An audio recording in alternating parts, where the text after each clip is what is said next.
عندي 5 بردقانات حوزعها على 3 اخوان بشرط ما اعطي واحد اكثر من الثاني. كيف؟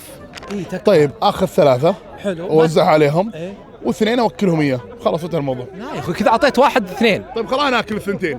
الاول اعطيه 2، حلو. الثاني اعطيه 2، الثالث 1. غلط غلط غلط. هدي كل واحد واحدة واخذ انا الاثنين. انت ما شاء الله بتاكل بعد حتى في اللغز بتاكل. اسم تعدل. طيب ما ادهمش حاجة كلهم، يا اما هدي كل واحد واحدة واخذ الاثنين. انت تاكل لما تعطيهم. ما انت اديني لا، حل. في طيب جواب، في جواب. حشرتني. اخر مره مش هدي واحد اكتر من الثاني، يعني مش هدي الاول اكتر من الثاني، يعني انت كذا هدي له اقل. يعني هدي الاول 2 حلو. والثالث 2 والثاني ادي له 1. لخبطت مش هديهم حاجة. سلام عليكم.